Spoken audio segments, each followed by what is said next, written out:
ये केवल कथाएं नहीं है। ये उस सत्य की प्रतिध्वनियां हैं जो काल के पार में भी अड़ी खड़ी है। सनातन। यहाँ हम देखते हैं देवत्व का तेज, विज्ञान का ज्ञान और आत्मा की एकता। क्योंकि सनातन धर्म कहता है ज्ञान, भक्ति और कर्म तीनों जब एक होते हैं तभी दिव्यता का प्रकाश उत्पन्न होता है। स्वागत है आपका अपने आध्यात्मिक सफर में, अपना कदम सनातन की ओर।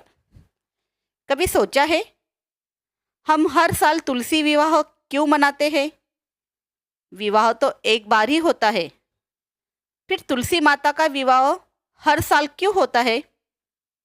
दरअसल इसके पीछे एक बहुत सुंदर कथा है जो केवल प्रेम और भक्ति की नहीं बल्कि सृष्टि की रक्षा की भी है। बहुत समय पहले एक असुर कन्या थी, रुंदा। रुंदा अत्यंत पवित्र, पतिव्रता और विष्णु की परम भक्त थी। उनका विवाह हुआ था असुरराज जालंधर से, जो भगवान शिव के क्रोधाग्नि से उत्पन्न हुआ था। उसमें शिव की सारी शक्तियां थी और रुंदा की पतिव्रता धर्म उसके ढाल बना था। जालंधर को वरदान मिला था कि जब तक उसकी पत्नी रुंदा अपने पतिव्रता धर्म का पालन करेगी, कोई भी उसे पराजित नहीं कर सकता। जालंधर शक्तिशाली बनता गया। धीरे धीरे उसमें अहंकार आने लगा। उसे लगा मुझे ही समस्त सृष्टि पर शासन करना चाहिए। वो देवताओं को पराजित करने लगा और अब उसका लक्ष्य था भगवान शिव को हराना। अगर ऐसा होता तो सृष्टि का संतुलन बिगड़ जाता, विनाश निश्चित था। तब भगवान श्री हरि विष्णु ने विचार किया, अब सृष्टि की रक्षा के लिए उन्हें कुछ करना ही होगा। उन्होंने धर्म की रक्षा के लिए एक लीला रची। उन्होंने जलंधर का रूप धारण किया और रुंदा के सामने प्रकट हुए। रुंदा पूजा में लीन थी। जब उसने अपने पति के रूप में विष्णु को देखा तो उसने उन्हें तिलक लगाने के लिए अपना हाथ बढ़ाया और उसी क्षण उसके हृदय में कुछ अनुभूति हुई। वो बोली, आप कौन हो? आप तो मेरे पति नहीं हो। तब श्रीहरि विष्णु ने अपना वास्तविक रूप धारण किया। रुंदा ने जब उन्हें देखा, अपने आराध्य को, अपने प्रिय श्री हरि को, और सब कुछ वो समझ गई। भगवान विष्णु ने रुंदा को बहुत समझाया, रुंदा, मैंने ये सब सृष्टि की रक्षा के लिए किया। तुम्हारा धर्म, तुम्हारी पतिव्रता अमर है। तुम्हारा पतिव्रत कभी भी भंग नहीं हुआ क्योंकि तुम्हारा मन आज भी शुद्ध है। रुंदा ने शांत स्वर में कहा, प्रभु, यदि मैं अपने पति की रक्षा नहीं कर सकी तो मुझे इस देह में रहने का कोई अधिकार नहीं।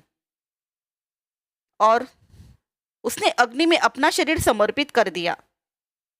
उस स्थान पर एक दिव्य पौधा उत्पन्न हुआ जिसे आज हम तुलसी के नाम से जानते हैं।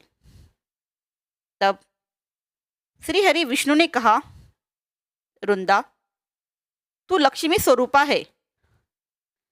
तेरा यह रूप सदा पूजनीय रहेगा। तुझे तुलसी माता कहा जाएगा और मेरे हर पूजा में तुम्हारा स्थान होगा। तुम्हारे बिना मेरी पूजा अधूरी मानी जाएगी। रुंदा, मैं तुम्हारी अटल निष्ठा, तुम्हारी सच्ची भक्ति से अत्यंत प्रसन्न हूँ। तुम्हारी दृढ़ता, तुम्हारी पक्की श्रद्धा देखकर मेरा हृदय संतुष्ट हुआ है। इसलिए कार्तिक मास के शुक्ल पक्ष की एकादशी, जिसे प्रबोधनी एकादशी कहा जाएगा, उस दिन मेरी योग निद्रा टूट जाएगी और उसके पश्चात होगा हमारा दिव्य विवाह। यह विवाह देह का नहीं बल्कि आत्मा और परमात्मा के मिलन का प्रतीक होगा। यह दिव्य उत्सव पूर्णिमा तक अर्थात त्रिपुरारी पूर्णिमा तक चलेगा। पूरा संसार, संपूर्ण सृष्टि इस पावन विवाह की साक्षी बनेगा। वृक्षों की पत्तियों से लेकर तारों के झिलमिलाट तक हर कण में गुंजेगा हमारा ये पवित्र मिलन। प्रत्येक जीव में जागेगा आनंद, प्रेम और भक्ति का प्रकाश। और तब मेरा आत्मा तुमसे और तुम्हारा आत्मा मुझसे एक हो जाएगा। यह विवाह नहीं, आत्मा का परमात्मा से मिलन होगा। यह अंत नहीं, ब्रह्मा की पूर्णता का आरंभ होगा। इस प्रकार शुरू हुई तुलसी विवाह की परंपरा। तुलसी केवल भक्ति का प्रतीक नहीं है, वह जीवन की शुद्धता का प्रतीक है। तुलसी में ऐसे तत्व होते हैं जो वातावरण को शुद्ध करते हैं। उसका सुगंध मन को शांत करता है, तनाव दूर करता है। तुलसी हमारे घर की सकारात्मक ऊर्जा बढ़ाती है। हर वर्ष तुलसी विवाह इसलिए किया जाता है, यह परंपरा केवल पूजा नहीं बल्कि प्रकृति के संरक्षण का संकल्प है। जैसे आत्मा हर जन्म में परमात्मा से मिलना चाहती है, वैसे ही हर तुलसी विवाह हमें याद दिलाता है कि भक्ति, प्रेम और समर्पण ही जीवन का सच्चा सार है।